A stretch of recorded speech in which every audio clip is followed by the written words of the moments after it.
Hey folks, Matt Sharp here with another Friday Fishing Report. This is where we look at a framework of fishing around Vancouver. And this week we have possibly a perfect storm.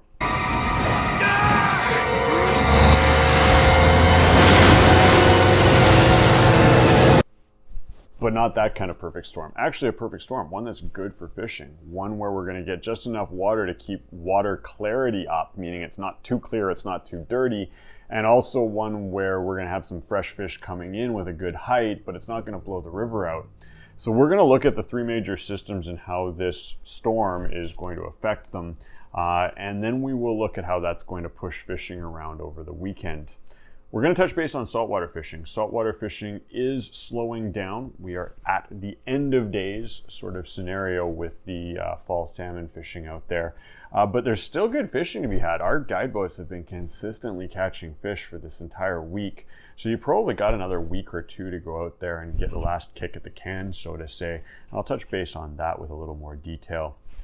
We've also got a fly for you. Andre has been pumping them out. He's got another coho fly for us, and this one's sort of a rendition on an egg-sucking leech, but it is unique, and there's a couple tweaks to the tying that I'm going to show you guys where he's sort of changed things up from the standard pattern so that it's going to fish more effectively, specifically for coho, across the spectrum of our major rivers around Vancouver.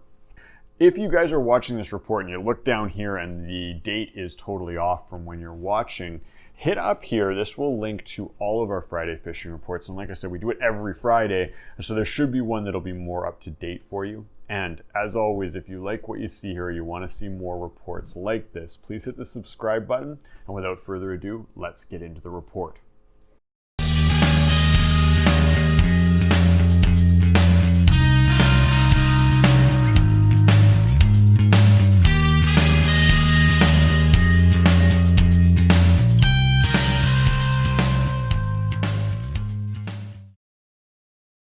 Here we are, first week in October, and before I get into it, I wanted to thank the customer that dropped off the beer today. I don't even know your name, I'm sorry I can't thank you, but I really appreciate it, and whatever this is, Batch 15 India Pale Ale is excellent. So weather, we're going to start there. As I said, we could be seeing a perfect storm. A storm where it's going to keep color in the rivers, it's going to keep bringing fresh fish in, but it shouldn't blow things out. So when we throw it up to Vancouver weather here, you can see that we're going to see about 5 mils today on Friday. I'm filming this Thursday night just so you guys know where the report is coming from. And then Saturday looks beautiful, Sunday with a little bit of rain, Monday with a little bit more rain. When we throw it up to Chilliwack, because all you guys will be more focused out there, we're going to see 5 to 10 on Friday, or today as you guys are watching this. And that's a good thing. We're going to actually add a little bit of color to the water. It has gotten, I won't say low, but it's definitely dropped down. And it might pop in some fresh fish. I think there'll be good fishing on Friday, and I think Saturday will be excellent as well. Roll that into Monday, we do get a little bit more water, but again, I don't think, oh, it just bopped out on me there. I do think that that will be okay. I don't think it's going to blow it out, but if it does, that still should be excellent for sort of the Tuesday, Wednesday, Thursday range where it looks like it's going to clear up.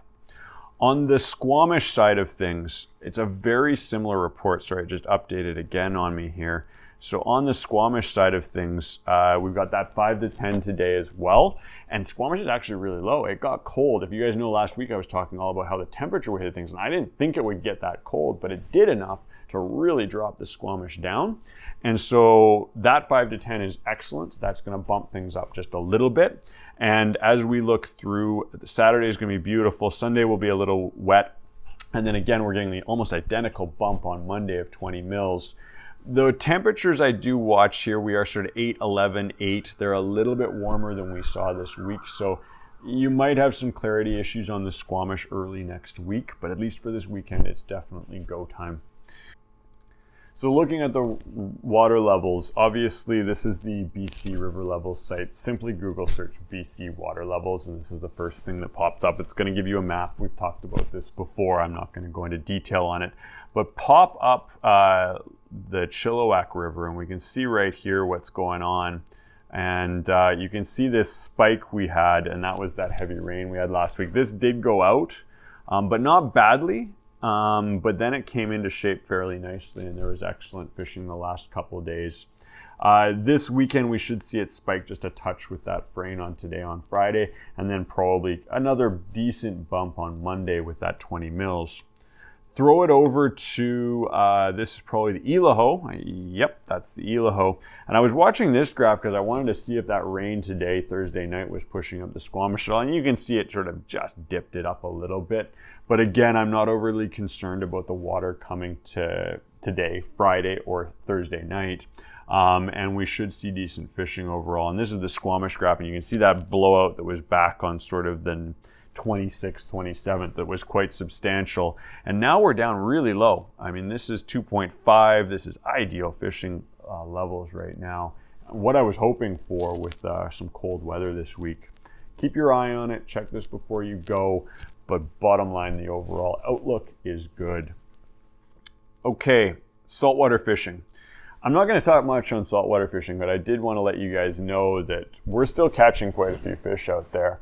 Our guide boats are consistently getting fish on tide changes. And I had some report from Sandheads that some coho pulled through in the last couple days. It's sort of a 50-50 split whether you go to Sandheads or you go to the Capilano. I would literally just choose which one's closest to you and make that your spot. But they're both still fishing well. Things are slowing down. We are at the end of the season. That said, I still figure you got another 2 weeks, depending on the rain and how that rain sucks fish up out of the estuaries. But definitely get out this weekend. It looks like Saturday is beautiful. I'm not going to go over tides, but check your tides, check your marine forecast as always. And then Jason's got a lot more details in the blog format of that, so make sure you click on that in the link in the description below. We made it to the end of the report, and we're going to talk about another fly from Andre. And this one's kind of cool. This one is sort of, I'm going to throw a lid up there. I should be able to get a close-up for you guys. But this one is a egg-sucking leech variant, but an interesting one. He designs this for fishing coho. And this is going to be a perfect pattern for slightly dirty water, early in the morning when there's low light, or in areas where you got to cover a little more ground, maybe slightly moving water, a little bit more moving than the dead, flat, calm side channels where we usually fish for coho. A couple variants to it. I mean, he has cut out the hide of the rabbit in the tail. And that's really important because that's going to give this tail a lot more movement in this short, stubby distance. Meaning this tail is really short and stubby because he doesn't want short strikes from the fish. And so by cutting out that hide, he's going to get a little bit more motion out of it. I'm going to leave a link to, or in the description of how he's tying it. I'm also going to put the video up here. You guys can click on that if you guys want to follow through with it. But I fished a similar pattern that he tied a few years ago, and it did really well for coho. It hooks chum as well, surprisingly enough. And heck, you could probably catch steelhead with this pattern depending where you're at. But he's tying it for coho, and make sure you don't miss that up here. Well, that gets to the end of the report. Thanks for sticking with me, guys. As always, this is designed to help you guys get out on the water, but there's way more information down in the blog post format of the report. This is where we go over what to use. We go over all the rivers very specifically, so make sure you check that out.